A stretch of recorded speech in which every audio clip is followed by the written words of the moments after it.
It's expected that a safe reopening of Boston's economy will have to meet needs of employers and workers and consumers, and along with public support for health measures, transportation, and childcare. That's all factored into the agenda recently put together by the Greater Boston Chamber of Commerce. To walk us through it is the Chamber's president and CEO, Jim Rooney. Thank you very much for being with us, Jim. Hey, Chris. Jim, this is just a few days before that big date of May 18th, supposedly a date for starting with the phase one of reopening. There have been some good trends lately, but where do you think we are now? Hopefully we're coming off the plateau. I mean, that word is in everyone's minds these days in terms of how public health officials think of the coronavirus episodes and when we can begin to think about moving forward to whatever the new normal is. So it feels like the data in Massachusetts is heading in the right direction. We're certainly behind other states in terms of some of the numbers, but it does give us hope that, that as the governor begins to announce the elements of the 4 phases, that some businesses over time in a thoughtful, gradual way can return to opening. Of course, number one concern for the people represented by the Chamber, too, is testing. What would that mean? Yeah, one of the things we've heard from our members is, and they listen to their employees, the ones that are working from home and the ones that are laid off or furloughed, in terms of what's on their minds coming back to work. And one of the elements is their feeling of safety and comfort in doing so. And when you probe that further and say, what does that mean? Things like the availability of testing, and down the road, of course, a vaccine and a cure, but that we know that's down the road. But the employers are thinking about how best to give their employees a sense of comfort. Many of them are willing to pay if the testing was available at the work site, but widespread availability of testing is a key dimension to making people feel like even when the restrictions are lifted, that they'd be more comfortable going to the workplace. I know people want testing if they think they have symptoms, but what about the people who don't have symptoms? Don't they have to be tested fairly often, maybe going down the line?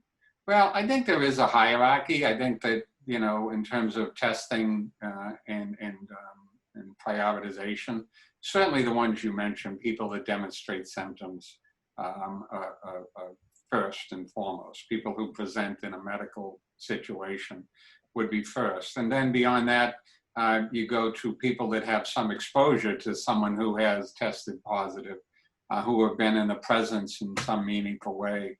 And then another group that would have priority are those that are public facing, that interact either in a medical setting or even in a supermarket setting.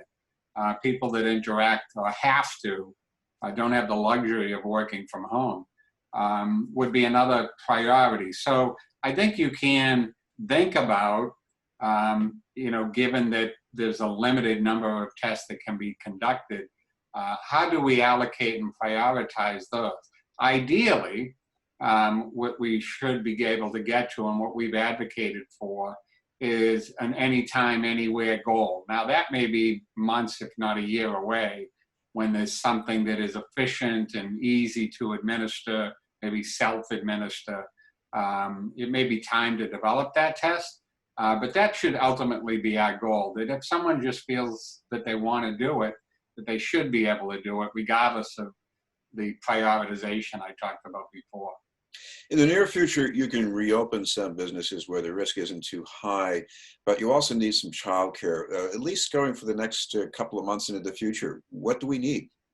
Well, one of the issues that we have advocated for strongly is to think about childcare not as another industry to reopen, but think about it as a critical element of the infrastructure of the reopening plan.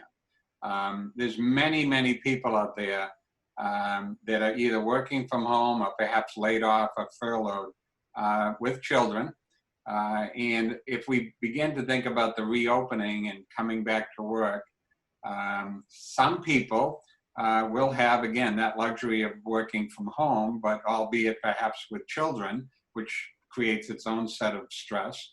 And then you've got the other people that don't have the luxury of working from home, that are called back to the workplace. And now you've got a situation where there's no childcare available, no schools, now going into the summer, no camp or other types of activity for children. So we think that the plan for reopening, and again, this has to be phased, should include standing up our childcare system in a meaningful way, and government facilitating that in some way. There was $45 million in the CARES Act to support reopening of childcare in that industry for Massachusetts, $45 million just for Massachusetts. So strategic use of that funding to enable us to have a childcare system consistent with the return to work in phases. We have a lot of workers who want to go back, but they live in multi-generational families. Should there something be done about their concerns that maybe a relative would be very vulnerable to infection? Yeah, I think it's a great point. If you look at the data, people, there are clearly vulnerable demographics, right? Age, people with pre-existing conditions. We all know people that are in those categories, or they're in our families. I think important to the state strategy is, how do we protect the vulnerable? And that's, there could be a number. We don't want to say lock down people over a certain age, but we do want to embrace the fact that there is a societal responsibility, now that we know this data, to protecting people. And that might mean, as you suggest, that we integrate that not just into the government plan, but into employers' planning as they think about reopening and calling people back to work, and understanding in an empathetic way that people have different circumstances, and they have to be able to articulate those circumstances, and the business plan has to allow for that. What about public transportation? It looks as if there's going to be a need for a lot of capacity that isn't going to bring in all that much revenue. Can you really make that happen? Well, the T has a big challenge ahead of it, and there's only so much that it can control. The phasing of the reopening of the T, again, has to mimic what's going to happen on the demand side, the return to work.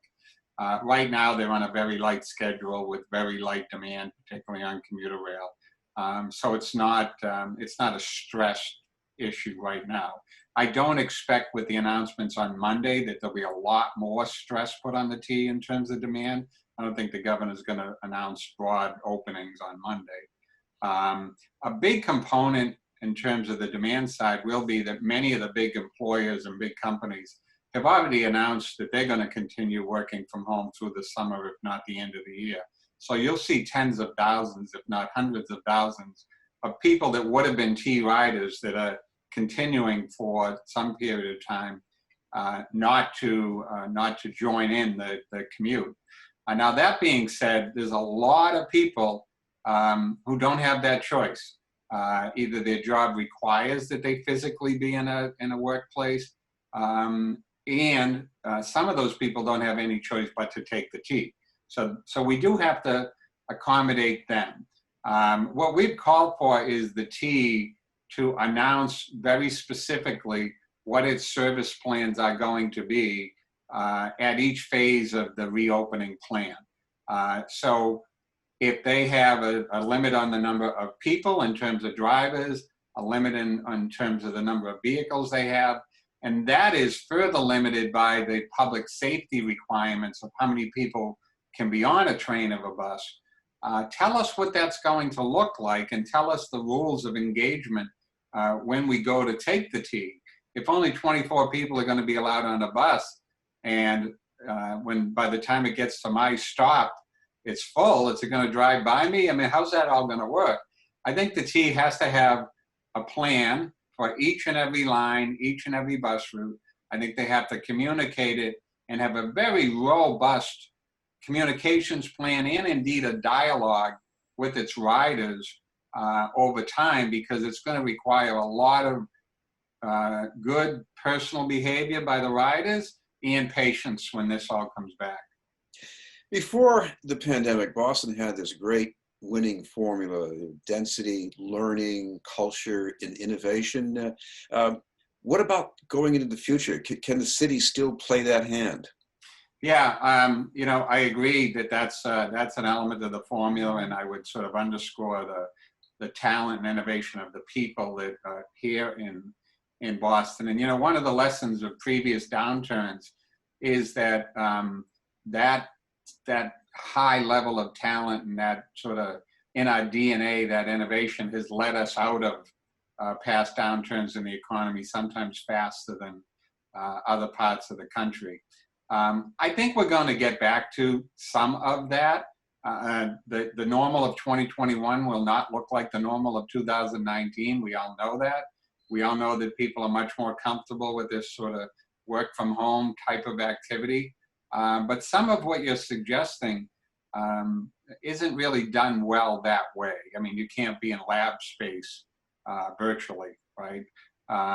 You can't have the same amount of collaboration, coordination that creates innovation virtually that you can when you're sort of, you know, in a lunch environment or something like that. So I think we get back to that, but I think that can't happen until there's a vaccine and a cure, when people's level of comfort for that degree of engagement on a personal level will return. We had Eric Rosengren, the president of the Boston Fed, on one of our events, and we asked him a similar question. And he said that will all come back when people are comfortable riding the T again.